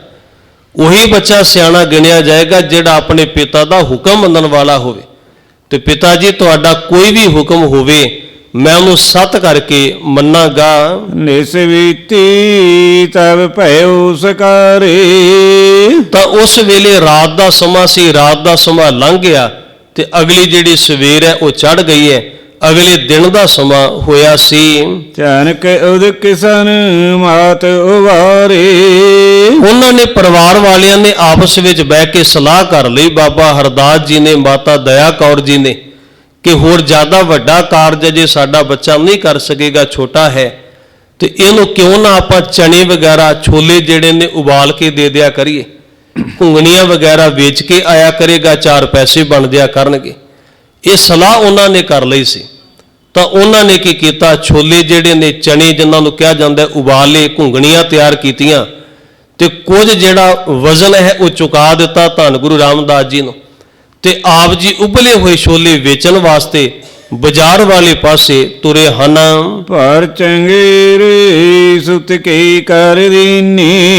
ਇੱਕ ਚੰਗੇਰ ਉਬਲੇ ਹੋਏ ਛੋਲਿਆਂ ਦੀ ਭਰ ਕੇ, ਭਾਵ ਕੇ ਛੋਲਿਆਂ ਦੀ ਚਣਿਆਂ ਦੀ ਭਰ ਕੇ ਘੁੰਗਣੀਆਂ ਦੇ ਕੇ ਤੇ ਇਹ ਬਚਨ ਕਹਿ ਦਿੱਤੇ, ਪੁੱਤਰ ਇਹਨਾਂ ਨੂੰ ਲਿਜਾ ਕੇ ਤੂੰ ਵੇਚਣਾ ਹੈ। ਤੇ ਮਹਾਰਾਜ ਧੰਨ ਗੁਰੂ ਰਾਮਦਾਸ ਸੱਚੇ ਪਾਤਸ਼ਾਹ ਪਿਤਾ ਦਾ ਹੁਕਮ ਸਤ ਕਰਕੇ ਮੰਨਿਆ ਤੇ ਉਸੇ ਵੇਲੇ ਹੀ ਚੱਲੇ ਹਨ। ਵੇਚੋ ਪੁੱਤਰ ਲਾਭ ਦਾ ਚੀਨੀ। ਉਹਨਾਂ ਕਿਹਾ, ਵੇਚੋ ਪੁੱਤਰ ਲਾਭ ਦਾ ਚੀਨੀ, ਹੈ ਪੁੱਤਰ ਇਹਨਾਂ ਨੂੰ ਜਾ ਕੇ ਵੇਚੋ ਤੇ ਸਾਡੀ ਸਾਰਿਆਂ ਦੀ ਉਮੀਦ ਹੈ ਕਿ ਕੁਝ ਨਾ ਕੁਝ ਲਾਭ ਹੋਏਗਾ। ਤੁਸੀਂ ਵੇਚ ਕੇ ਆਓਗੇ, ਮੁਨਾਫਾ ਮਿਲੇਗਾ, ਘਰ ਦਾ ਖਰਚਾ ਪਾਣੀ ਸੌਖਾ ਹੋ ਜਾਏਗਾ। ਧੰਨ ਗੁਰੂ ਰਾਮਦਾਸ ਜੀ ਨੇ ਪਿਤਾ ਦਾ ਬਚਨ ਮੰਨਿਆ ਤੇ ਉਹ ਜਿਹੜੀ ਚੰਗੇਰ ਭਰੀ ਪਈ ਸੀ ਉਬਲੇ ਹੋਏ ਛੋਲਿਆਂ ਦੀ, ਉਹਨੂੰ ਵੇਚਣ ਵਾਸਤੇ ਤੁਰੇ ਹਨ। ਲੈ ਕਰ ਗਏ ਬਾਜ਼ਾਰ ਕਿਰਪਾਲਾ। ਲੈ ਕਰ ਗਏ ਬਾਜ਼ਾਰ ਕਿਰਪਾਲਾ। ਕਿਰਪਾਲੂ ਸਤਿਗੁਰੂ ਜੀ ਉਹਨਾਂ ਨੂੰ ਲੈ ਕੇ ਤੇ ਬਾਜ਼ਾਰ ਵਾਲੇ ਪਾਸੇ ਚਲੇ ਗਏ, ਜਿੱਥੇ ਬਾਕੀ ਦੁਕਾਨਾਂ ਵਗੈਰਾ ਲੱਗਿਆ ਕਰਦੀਆਂ ਸਨ, ਜਿਹੜੇ ਥਾਂ ਤੇ ਆਮ ਲੋਕ ਆਉਂਦੇ ਜਾਂਦੇ ਸਨ ਬਾਜ਼ਾਰ ਵਿੱਚ ਸਮਾਨ ਦੀ ਖਰੀਦਦਾਰੀ ਲਈ। ਆਪ ਜੀ ਉਧਰਲੇ ਪਾਸੇ ਗਏ ਹਨ। ਹੋਕਾ ਦੇਵਤ ਮਧੁਰ ਵਿਸਾਲਾ। ਉੱਥੇ ਜਾ ਕੇ ਉਹਨਾਂ ਨੇ ਹੋਕਾ ਦੇਣਾ ਸ਼ੁਰੂ ਕੀਤਾ ਤੇ ਹੋਕਾ ਦੇਵਤ ਮਧੁਰ ਵਿਸਾਲਾ, ਬੜੀ ਮਿੱਠੀ ਆਵਾਜ਼ ਵਿੱਚ ਆਪ ਜੀ ਹੋਕਾ ਦੇ ਰਹੇ ਸਨ। ਜਿਵੇਂ ਕੋਈ ਸਮਾਨ ਵੇਚਣ ਵਾਲਾ ਹੋਕਾ ਦਿੰਦਾ ਵੀ ਫਲਾਨੀ ਚੀਜ਼ ਮੇਰੇ ਕੋਲ ਹੈ, ਤੁਸੀਂ ਲਓ, ਇੰਨੇ ਕੁ ਰੁਪਈਆਂ ਦੀ ਇੰਨੀ ਚੀਜ਼ ਆਏਗੀ। ਇਵੇਂ ਹੀ ਧੰਨ ਗੁਰੂ ਰਾਮਦਾਸ ਮਹਾਰਾਜ ਜਦੋਂ ਘੁੰਗਣੀਆਂ ਬਾਰੇ ਹੋਕਾ ਦਿੰਦੇ ਨੇ ਤੇ ਭਾਈ ਸਾਹਿਬ ਲਿਖਦੇ ਨੇ, ਬੜੀ ਮਿੱਠੀ ਆਵਾਜ਼ ਹੈ ਉਹਨਾਂ ਦੀ, ਉਹਨਾਂ ਦੇ ਅੰਦਰ ਵੀ ਮਿਠਾਸ ਹੈ ਤੇ ਉਹਨਾਂ ਦੀ ਰਸਨਾ ਦੇ ਵਿੱਚ ਵੀ ਮਿਠਾਸ ਹੈ। ਬਹੁਤ ਮਿੱਠੀ ਆਵਾਜ਼ ਵਿੱਚ ਮਹਾਰਾਜ ਜੀ ਹੋਕਾ ਦਿੰਦੇ ਨੇ। ਜਿਹੜੇ ਲੋਕ ਸੁਣਦੇ ਨੇ ਤੇ ਉਹ ਮਿੱਠੀ ਆਵਾਜ਼ ਤੋਂ ਇੰਨੇ ਪ੍ਰਭਾਵਿਤ ਹੁੰਦੇ ਨੇ ਕਿ ਘੁੰਗਣੀਆਂ ਖਰੀਦੇ ਤੋਂ ਬਿਨਾਂ ਉਹ ਰਹਿ ਨਹੀਂ ਪਾਉਂਦੇ ਹਨ। ਇਸ ਤਰ੍ਹਾਂ ਧੰਨ ਗੁਰੂ ਰਾਮਦਾਸ ਮਹਾਰਾਜ ਜੀ ਹੋਕਾ ਦੇ ਕੇ ਇਹਨਾਂ ਘੁੰਗਣੀਆਂ ਨੂੰ ਵੇਚਦੇ ਹਨ। 100 ਸਾਧ ਤੈਨ ਲਿਓ ਬੁਲਾਈ। ਉੱਥੋਂ ਦੀ ਇੱਕ ਸਾਧੂ ਲੰਘ ਰਿਹਾ ਸੀ ਕੁਦਰਤੀ। ਇਹ ਪਹਿਲੇ ਦਿਹਾੜਾ ਸੀ ਅਜੇ ਕਹਿ ਲਓ। ਗੁਰੂ ਰਾਮਦਾਸ ਮਹਾਰਾਜ ਜਦੋਂ ਆਏ ਬਾਜ਼ਾਰ ਦੇ ਵਿੱਚ ਤੇ ਇੱਕ ਸਾਧੂ ਨੇ ਵੇਖ ਲਿਆ। ਸਾਧੂ ਲਿਬਾਸ, ਸਰੀਰ ਇਵੇਂ ਦਾ ਦੂਰੋਂ ਵੇਖਣ ਨੂੰ ਲੋਕਾਂ ਨੂੰ ਪਤਾ ਲੱਗ ਰਿਹਾ ਸੀ ਕੋਈ ਮਹਾਤਮਾ ਹੋਏਗਾ। ਉਹਦੇ ਲਿਬਾਸ ਤੋਂ ਹੀ ਅੰਦਾਜ਼ਾ ਲਾਇਆ ਜਾ ਸਕਦਾ ਸੀ ਉਹ ਮਹਾਤਮਾ ਕੋਲ ਆਉਂਦਾ ਹੈ ਤੇ ਉਹ ਨੇੜੇ ਆ ਕੇ ਆਵਾਜ਼ ਦਿੰਦਾ, ਪੁੱਤਰ ਮੇਰੇ ਨੇੜੇ ਹੋ। ਧੰਨ ਗੁਰੂ ਰਾਮਦਾਸ ਮਹਾਰਾਜ ਜੀ ਨੂੰ ਆਵਾਜ਼ ਦੇ ਕੇ ਉਹਨੇ ਆਪਣੇ ਕੋਲ ਬੁਲਾਇਆ ਸੀ। ਹਮੇ ਦੇਹੁ ਯਉ ਵੀਰਾ ਅਲਾਈ। ਤੇ ਉਸ ਮਹਾਤਮਾ ਨੇ ਕਿਹਾ, ਹਮਨੇ ਦੇਹੁ ਗਿਰਾ ਅਲਾਈ। ਉਹਨੇ ਇਸ ਪ੍ਰਕਾਰ ਦੀ ਆਵਾਜ਼ ਦਿੱਤੀ, ਕਹਿੰਦਾ ਸਾਨੂੰ ਵੀ ਦਿਓ ਥੋੜੇ ਜਿਹੇ ਭੁੱਜੇ ਹੋਏ ਛੋਲੇ, ਇਹ ਘੁੰਗਣੀਆਂ ਖਾਣ ਦਾ ਸਾਡਾ ਵੀ ਬੜਾ ਚਿੱਤ ਕਰ ਰਿਹਾ ਹੈ। ਹੁਣ ਵੇਖਣ ਵਾਲਾ ਅੰਦਾਜ਼ਾ ਲਗਾ ਸਕਦਾ ਸੀ ਮਹਾਤਮਾ ਤੁਰਦਾ ਫਿਰਦਾ ਪਤਾ ਨਹੀਂ ਕਿਹੜੀ ਜਗ੍ਹਾ ਤੋਂ ਆਇਆ ਹੈ, ਇਹਦੇ ਕੋਲ ਕਿਹੜਾ ਕੋਈ ਪੈਸਾ ਧੇਲਾ ਹੋਏਗਾ ਵੀ ਜਿਹੜਾ ਪੈਸੇ ਦੇ ਕੇ ਵਸਤੂ ਖਰੀਦੇਗਾ। ਤੇ ਉਂਝ ਵੀ ਉਹਨੇ ਹੱਥ ਦਾ ਇਸ਼ਾਰਾ ਦੇ ਕੇ ਕਿਹਾ ਵੀ ਥੋੜੇ ਬਹੁਤੇ ਸਾਨੂੰ ਵੀ ਛੋਲੇ ਦੇ ਦਿਓ, ਸਾਡਾ ਵੀ ਬੜਾ ਚਿੱਤ ਕਰਦਾ ਘੁੰਗਣੀਆਂ ਖਾਣ ਵਾਸਤੇ। ਮਹਾਤਮਾ ਨੇ ਇਵੇਂ ਦੇ ਬਚਨ ਆਖੇ ਸਨ। ਸੁਣ ਇੱਕ ਮੁਸ਼ਟ ਲਗੇ ਪਰ ਦੇਨ। ਮਹਾਰਾਜ ਜੀ ਨੇ ਸੁਣਿਆ ਤੇ ਉਹਨਾਂ ਨੇ ਕੀ ਕੀਤਾ ਵੀ ਥੋੜੇ ਜਿਹੇ ਹੱਥ ਵਿੱਚ ਛੋਲੇ ਲੈ ਲਏ ਵੀ ਚਲੋ ਭੁੱਖਾ ਹੋਏਗਾ, ਭੁੱਖ ਲੱਗੀ ਹੋਏਗੀ, ਥੋੜੇ ਜਿਹੇ ਛੋਲੇ ਦੇ ਦਿੰਦੇ ਆ। ਤੇ ਇੱਕ ਹੱਥ ਵਿੱਚ ਕੁਝ ਛੋਲੇ ਲੈ ਕੇ ਮਹਾਰਾਜ ਜੀ ਨੇ ਅੱਗੇ ਵਧਾਏ, ਕਹਿੰਦੇ ਲਓ ਜੀ ਤੁਹਾਡੇ ਵਾਸਤੇ ਹੀ ਨੇ। ਮਹਾਤਮਾ ਨੇ ਸੁਣਿਆ ਤੇ ਉਹਨੇ ਇਵੇਂ ਦੇ ਵਾਕ ਆਖੇ ਸਨ। ਹਮੇ ਨ ਚਾਹੇ ਏਕ ਕੀਲੀਨ। ਮਹਾਤਮਾ ਕਹਿਣ ਲੱਗਾ, ਮੈਨੂੰ ਇੱਕ ਕੁ ਮੁੱਠ ਛੋਲਿਆਂ ਦੇ ਨਾਲ ਨਹੀਂ ਮੇਰਾ ਕੁਝ ਬਣੇਗਾ, ਇੰਨੇ ਕੁ ਛੋਲੇ ਮੈਨੂੰ ਥੋੜਾ ਚਾਹੀਦੇ ਨੇ, ਵੱਧ ਦੀ ਲੋੜ ਹੈ, ਥੋੜੇ ਜ਼ਿਆਦੇ ਦਿਓ ਤੇ ਗੱਲ ਬਣੇਗੀ। ਇਹ ਮਹਾਤਮਾ ਨੇ ਬਚਨ ਆਖੇ ਸਨ। ਇਸ ਵਿਦ ਤ੍ਰੈ ਦੇਨ ਲੇਵੈ। ਮਹਾਰਾਜ ਜੀ ਨੇ ਬੁੱਕ ਭਰ ਕੇ ਜਦੋਂ ਛੋਲੇ ਦੇਣੇ ਚਾਹੇ ਤਾਂ ਵੀ ਉਹਨੇ ਲੈਣ ਤੋਂ ਮਨਾ ਕਰ ਦਿੱਤਾ। ਹਜ਼ੂਰ ਕਹਿਣ ਲੱਗੇ ਚਲੋ 2-3 ਬੁੱਕ ਭਰ ਕੇ ਦੇ ਦਿਆਂਗੇ ਭਾਈ, ਬਾਕੀ ਮੈਂ ਵੇਚਣੇ ਵੀ ਹਨ। ਮਹਾਤਮਾ ਕਹਿਣ ਲੱਗਾ ਇੰਨੇ ਵੀ ਬੜੇ ਥੋੜੇ ਨੇ। ਜਿੰਨੀ ਵਾਰੀ ਮਹਾਰਾਜ ਜੀ ਛੋਲੇ ਦੇਣ ਦਾ ਯਤਨ ਕਰਨ, ਵਾਰ-ਵਾਰ ਲੈਣ ਤੋਂ ਇਨਕਾਰ ਕਰਦੇ, ਉਹ ਕਹਿ ਰਿਹਾ ਸੀ ਇਹਦੇ ਤੋਂ ਵੀ ਜ਼ਿਆਦਾ ਚਾਹੀਦੇ ਨੇ। ਤੇ ਮਹਾਰਾਜ ਸੱਚੇ ਪਾਤਸ਼ਾਹ ਜੀ ਉਹਨੂੰ ਬੜੇ ਧਿਆਨ ਨਾਲ ਵੇਖਦੇ ਹਨ। ਸਕਰ ਚੰਗੇਰ ਪਲਟ ਦੀ ਈਵੇਂ। ਮਹਾਰਾਜ ਜੀ ਨੇ ਫਿਰ ਬਚਨ ਕਿਆ ਕਹਿਣ ਲੱਗੇ, ਮਹਾਤਮਾ ਜੀ ਜੇ ਇਹਦੇ ਤੋਂ ਵੀ ਵੱਧ ਚਾਹੀਦੇ ਨੇ ਲਿਆਓ ਫਿਰ ਕੱਪੜਾ ਸਾਹਮਣੇ ਕਰੋ, ਝੋਲੀ ਕਰੋ। ਮਹਾਤਮਾ ਨੇ ਝੋਲੀ ਸਾਹਮਣੇ ਕਰ ਦਿੱਤੀ ਤੇ ਮਹਾਰਾਜ ਨੇ ਸਾਰੀ ਜਿਹੜੀ ਚੰਗੇਰ ਸੀ ਉਹਦੇ ਕੱਪੜੇ ਦੇ ਵਿੱਚ ਪਲਟ ਦਿੱਤੀ ਹੈ। ਘਰੋਂ ਵੇਚਣ ਵਾਸਤੇ ਆਏ ਸਨ, ਜੋ ਕੁਝ ਸੀ ਸਾਰਾ ਕੁਝ ਉਹਦੇ ਹਵਾਲੇ ਕਰ ਦਿੱਤਾ। 1 ਰੁਪਈਆ ਵੀ ਮਹਾਰਾਜ ਜੀ ਦੇ ਪੱਲੇ ਨਹੀਂ ਸੀ। ਇਹ ਭਾਵਨਾ ਸੀ ਅਸਲ ਵਿੱਚ ਕਿ ਕੋਈ ਲੋੜਵੰਦ ਆਵੇ ਤੇ ਉਹਨੂੰ ਖਾਲੀ ਨਹੀਂ ਮੋੜਨਾ ਹੈ। ਇਹ ਦਇਆ ਦੀ ਭਾਵਨਾ, ਇਹ ਪਿਆਰ ਦੀ ਭਾਵਨਾ ਗੁਰੂ ਰਾਮਦਾਸ ਜੀ ਦੇ ਹਿਰਦੇ ਵਿੱਚ ਇਹ ਬਚਪਨ ਦੇ ਸਮੇਂ, ਹਾਲਾਂਕਿ ਅਜੇ ਛੋਟੀ ਉਮਰ ਚੱਲ ਰਹੀ ਹੈ, ਇਹ ਵੀ ਨਹੀਂ ਕਿ ਉਮਰ ਕੋਈ ਬਹੁਤ ਜ਼ਿਆਦਾ ਵਡੇਰੀ ਹੋ ਗਈ ਹੈ। ਬਾਲਪਨ ਦੀ ਉਮਰ ਦੇ ਵਿੱਚ ਹੀ ਕਿਸੇ ਨੂੰ ਕੁਝ ਦੇਣ ਦੀ ਭਾਵਨਾ ਸੀ। ਔਰ ਬਹੁਤ ਸਾਰੇ ਗੁਣ ਹੁੰਦੇ ਨੇ ਜਿਹੜੇ ਕਿਸੇ ਜਗ੍ਹਾ ਤੋਂ ਲਏ ਨਹੀਂ ਜਾਂਦੇ ਹਨ। ਇਹ ਵਾਹਿਗੁਰੂ ਕਿਰਪਾ ਕਰਕੇ ਕਿਸੇ ਦੀ ਝੋਲੀ ਵਿੱਚ ਦਾਤ ਪਾ ਦਿੰਦਾ ਹੈ। ਗੁਰੂ ਰਾਮਦਾਸ ਮਹਾਰਾਜ ਜੀ ਦੇ ਕੋਲ ਦਇਆ ਦੀ ਭਾਵਨਾ ਬਚਪਨ ਤੋਂ ਹੀ ਸੀ। ਮਹਾਰਾਜ ਨੇ ਸਾਰੀ ਚੰਗੇਰ ਉਹਦੀ ਝੋਲੀ ਦੇ ਵਿੱਚ ਉਡੇਲ ਦਿੱਤੀ ਹੈ। ਇਹ ਗੁਰੂ ਜੀ ਨੇ ਕਿਰਪਾ ਕੀਤੀ ਸੀ। ਗ੍ਰਹਿ ਆਏ ਪਿਤ ਦੇਖਿਓ ਖਾਲੀ। ਜਦੋਂ ਘਰ ਦੇ ਵਿੱਚ ਵਾਪਸ ਆਏ ਤੇ ਪਿਤ ਦੇਖਿਓ ਖਾਲੀ। ਪਿਤਾ ਜੀ ਨੇ ਵੇਖਿਆ ਵੀ ਖਾਲੀ ਚੰਗੇਰ ਦੇ ਵਿੱਚ ਕੁਝ ਵੀ ਨਹੀਂ ਹੈ। ਪਿਤਾ ਜੀ ਬਹੁਤ ਧਿਆਨ ਨਾਲ ਵੇਖਦੇ ਹਨ। ਲੋਚਨ ਪੂਰੀ ਲਈ ਤਬ ਲਾਲੀ। ਤੇ ਪਿਤਾ ਨੇ ਨੇਤਰ ਥੋੜੇ ਜਿਹੇ ਗੁੱਸੇ ਦੇ ਵਿੱਚ ਲਾਲ ਕਰ ਲਏ ਜਦੋਂ ਵੇਖਿਆ ਵੀ ਪੈਸਾ ਵੀ ਕੋਈ ਨਹੀਂ ਤੇ ਚੰਗੇਰ ਵੀ ਖਾਲੀ, ਪਤਾ ਨਹੀਂ ਕਿੱਥੇ ਸੁੱਟ ਕੇ ਆ ਗਿਆ ਹੋਏਗਾ। ਇੱਕ ਪਿਤਾ ਦੇ ਮਨ ਦੇ ਵਿੱਚ ਖਿਆਲ ਆਉਂਦਾ, ਬੱਚਾ ਪਤਾ ਨਹੀਂ ਕਿੱਥੇ ਨੁਕਸਾਨ ਕਰਕੇ ਆ ਗਿਆ। ਅੱਖਾਂ ਜਿਹੜੀਆਂ ਉਹਨਾਂ ਨੇ ਲਾਲ ਕਰ ਲਈਆਂ ਤੇ ਥੋੜੇ ਕ੍ਰੋਧ ਵਾਲੇ ਬਚਨ ਆਪਣੀ ਰਸਨਾ ਤੋਂ ਆਖੇ ਹਨ। ਦੇਖ ਪਿਤ ਨੈਣ ਵਹਿਰ ਨਿਕਸਾਏ। ਪਿਤਾ ਦੇ ਨੇਤਰ ਭਰੇ ਹੋਏ ਗੁੱਸੇ ਦੇ ਨਾਲ ਵੇਖੇ ਤੇ ਉਹਨਾਂ ਨੇ ਪਿਆਰ ਦੇ ਨਾਲ ਇਹ ਵਾਕਿਆ ਸਨ। ਪਿਤਾ ਜੀ, ਉਹ ਮਹਾਤਮਾ ਇੱਕ ਆਇਆ ਸੀ ਬਾਜ਼ਾਰ ਦੇ ਵਿੱਚ, ਉਹ ਕਹਿੰਦਾ ਸੀ ਮੈਨੂੰ ਚਾਹੀਦੇ ਨੇ, ਮੈਂ ਥੋੜੇ ਦਿੰਦਾ ਸੋ ਕਹਿੰਦਾ ਇੰਨੇ ਨਾਲ ਸਰਨਾ ਨਹੀਂ, ਤੇ ਮੈਂ ਸਾਰੀ ਦੀ ਸਾਰੀ ਚੰਗੇਰੀ ਉਹਦੀ ਝੋਲੀ ਦੇ ਵਿੱਚ ਪਾ ਕੇ ਆ ਗਿਆ। ਮਾਂ ਨੇ ਆਪਣੀ ਗਲਵਕੜੀ ਵਿੱਚ ਲਿਆ ਤੇ ਬੜਾ ਪਿਆਰ ਦਿੱਤਾ ਸੀ। ਉਹਨਾਂ ਕਿਹਾ ਸੀ ਪੁੱਤਰ ਜੀ ਕੋਈ ਗੱਲ ਨਹੀਂ, ਅੱਜ ਮਹਾਤਮਾ ਨੂੰ ਦਿੱਤੇ ਨੇ, ਕੱਲ ਨੂੰ ਕੋਈ ਨਾ ਕੋਈ ਗਾਹਕ ਵੀ ਮਿਲੇਗਾ। ਇਹ ਵੀ ਸਬਰ ਦੀ ਭਾਵਨਾ ਨਾ ਇੱਕ ਮਾਂ ਦੇ ਹਿਰਦੇ ਵਿੱਚ। ਕਈ ਵਿਦਵਾਨਾਂ ਨੇ ਇਹ ਘਟਨਾ ਨਾਨੀ ਦੇ ਨਾਲ ਜੋੜੀ ਕਿ ਮਾਤਾ ਪਿਤਾ ਕਿਉਂਕਿ ਬਾਲ ਉਮਰ ਦੇ ਵਿੱਚ ਲਾਣਾ ਕਰ ਗਏ ਸਨ, ਇੰਜ ਉਹਨਾਂ ਦੀ ਨਾਨੀ ਨੇ ਚੰਗੇਰ ਭਰ ਕੇ ਦਿੱਤੀ ਸੀ ਤੇ ਮਹਾਰਾਜ ਇੰਜ ਉਡੇਲ ਕੇ ਆ ਗਏ। ਤੇ ਨਾਨੀ ਨੇ ਆਪਣੀ ਗਲਵਕੜੀ ਦੇ ਵਿੱਚ ਲੈ ਕੇ ਕਿਹਾ ਸੀ ਪੁੱਤਰ ਕੋਈ ਗੱਲ ਨਹੀਂ, ਕੋਈ ਮਹਾਤਮਾ ਸੀ, ਕੋਈ ਰੱਬ ਦਾ ਪਿਆਰਾ ਸੀ, ਉਹਦੀ ਸਹਾਇਤਾ ਕਰਕੇ ਤੂੰ ਆ ਗਏ, ਅੱਗੋਂ ਵਾਹਿਗੁਰੂ ਹੋਰ ਵੀ ਸਾਨੂੰ ਦੇਗਾ ਖਾਣ ਵਾਸਤੇ। ਤਾਂ ਇਹ ਵੀ ਸਬਰ ਦੀ ਭਾਵਨਾ ਹੁੰਦੀ ਹੈ ਜਿਹੜੀ ਸਾਰਿਆਂ ਦੇ ਵਿੱਚ ਨਹੀਂ ਹੁੰਦੀ। ਇਨਸਾਨ ਮੌਜੂਦਾ ਸਮੇਂ ਦੀ ਆਪਾਂ ਗੱਲ ਕਰੀਏ ਤੇ ਬਹੁਤ ਜ਼ਿਆਦਾ ਕਠੋਰ ਹੋ ਗਏ। ਹਰ ਬੰਦਾ ਆਪਣੀ ਜੇਬ ਭਰਨੀ ਚਾਹੁੰਦਾ ਹੈ।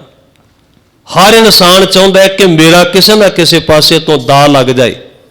ਇਹ ਘਟਨਾ ਭਾਵੇਂ ਮਾਤਾ ਪਿਤਾ ਦੇ ਨਾਲ ਵਾਪਰੀ ਹੋਵੇ ਤੇ ਭਾਵੇਂ ਮਾਤਾ ਪਿਤਾ ਦੇ ਚਲੇ ਜਾਣ ਤੋਂ ਬਾਅਦ ਨਾਨੀ ਦੇ ਸਮੇਤ ਵਾਪਰੀ ਹੋਵੇ, ਉਹਦੀ ਬਹਿਸਬਾਜ਼ੀ 'ਚ ਆਪਾਂ ਨਹੀਂ ਪੈਣਾ ਹੈ। ਮਸਲਾ ਇਹ ਵੀ ਸਾਖੀ ਦੇ ਵਿੱਚੋਂ ਸਾਨੂੰ ਸਿੱਖਣ ਵਾਸਤੇ ਕੀ ਕੁਝ ਮਿਲਦਾ ਹੈ। ਦਇਆ ਦੀ ਭਾਵਨਾ, ਪਿਆਰ ਦੀ ਭਾਵਨਾ, ਕੁਛ ਦੇ ਦੇਣ ਦੀ ਭਾਵਨਾ। ਤੇ ਜੇ ਅੱਜ ਦੇ ਸਮਾਜ ਵਿੱਚ ਆਪਾਂ ਵੇਖੀਏ ਤੇ ਹਰ ਬੰਦਾ ਕਹਿੰਦਾ ਨੁਕਸਾਨ ਮੇਰਾ ਨਹੀਂ ਦੂਜੇ ਦਾ ਹੋਣਾ ਚਾਹੀਦਾ ਹੈ। ਪੁਰਾਣੇ ਸਮੇਂ 'ਚ ਐਸਾ ਹੁੰਦਾ ਸੀ, ਲੋਕ ਆਪਣਾ ਵਿਗਾੜ ਕੇ ਦੂਜੇ ਦਾ ਸਵਾਰਦਿਆ ਕਰਦੇ ਸੀ। ਤੇ ਹੁਣ ਬੰਦਾ ਕਹਿੰਦਾ ਦੂਜੇ ਦਾ ਵਿਗੜਦਾ ਤੇ ਵਿਗੜੇ, ਮੇਰਾ ਸਵਰਨਾ ਚਾਹੀਦਾ ਹੈ। ਬਸ ਆਹੀ ਹੈ, ਬੰਦੇ ਦਾ ਹਿਰਦਾ ਅੱਜ ਕਠੋਰ ਹੋ ਗਿਆ। ਇਹ ਕਠੋਰਪਣ ਦੂਰ ਹੋ ਸਕਦਾ ਹੈ ਜੇ ਧੰਨ ਗੁਰੂ ਰਾਮਦਾਸ ਜੀ ਵਾਲੀ ਦਇਆ ਭਾਵਨਾ ਸਾਡੇ ਹਿਰਦੇ ਵਿੱਚ ਵੀ ਆ ਜਾਏ। ਤਾਂ ਇਸ ਤਰ੍ਹਾਂ ਇਹ ਮਹਾਰਾਜ ਜੀ ਦਾ ਮੁੱਢਲਾ ਜੀਵਨ ਚੱਲ ਰਿਹਾ।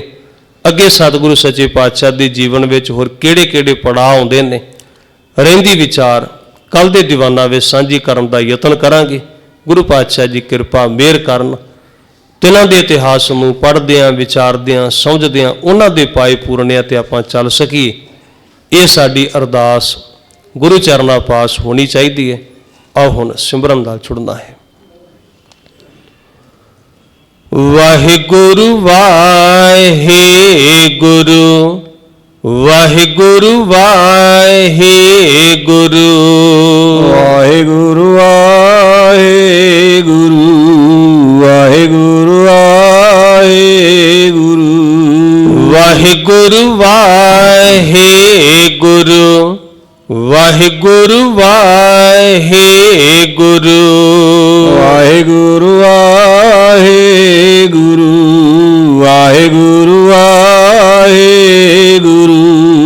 ਵਿਸਰ ਨਾਹੀਂ ਦਾਤਾਰ, ਵਿਸਰ ਨਾਹੀਂ ਦਾਤਾਰ। ਵਿਸਰ ਨਾਹੀਂ ਦਾਤਾਰ, ਵਿਸਰ ਨਾਹੀਂ ਦਾਤਾਰ। ਆਪਣਾ ਨਾਮ ਦੇਹੋ, ਆਪਣਾ ਨਾਮ ਦੇਹੋ। ਆਪਣਾ ਨਾਮ ਦੇਹੋ, ਆਪਣਾ ਨਾਮ ਦੇਹੋ। ਗੁਣ ਗਾਵਾਂ ਦਿਨ ਰਾਤ, ਗੁਣ ਗਾਵਾਂ ਦਿਨ ਰਾਤ। ਗੁਣ ਗਾਵਾਂ ਦਿਨ ਰਾਤ, ਗੁਣ ਗਾਵਾਂ ਦਿਨ ਰਾਤ। ਨਾਨਕ ਚਾਉ ਇਹੋ, ਨਾਨਕ ਚਾਉ ਇਹੋ। ਨਾਨਕ ਚਾਉ ਇਹੋ, ਨਾਨਕ ਚਾਉ ਇਹੋ। ਵਾਹਿਗੁਰੂ ਵਾਹਿਗੁਰੂ, ਵਾਹਿਗੁਰੂ ਵਾਹਿਗੁਰੂ। ਵਾਹਿਗੁਰੂ ਵਾਹਿਗੁਰੂ, ਵਾਹਿਗੁਰੂ ਵਾਹਿਗੁਰੂ। ਸੋ ਸਤਿਗੁਰੂ ਜੀ ਕਿਰਪਾਲਤਾ ਕਰਨ, ਸਾਨੂੰ ਨਾਮ ਦੀ ਦਾਤ, ਸੇਵਾ ਸਿਮਰਨ ਦੀ ਦਾਤ ਬਖਸ਼ਿਸ਼ ਕਰਨ। ਇੰਨੇ ਹੀ ਬਚਨ ਆਪ ਜੀ ਨੇ ਪ੍ਰਵਾਨ ਕਰਨੇ। ਵਿਚਾਰਾਂ ਦੀ ਸਾਂਝ ਪਾਉਂਦਿਆਂ ਹੋਈਆਂ ਬੇਅੰਤ ਭੁੱਲਾਂ ਦੀ ਆਪ ਜੀ ਨੇ ਖਿਮਾ ਬਖਸ਼ਣੀ। ਆਓ ਫਤਿਹ ਦੀ ਸਾਂਝ ਪਾਈਏ। ਵਾਹਿਗੁਰੂ ਜੀ ਕਾ ਖਾਲਸਾ, ਵਾਹਿਗੁਰੂ ਜੀ ਕੀ ਫਤਿਹ।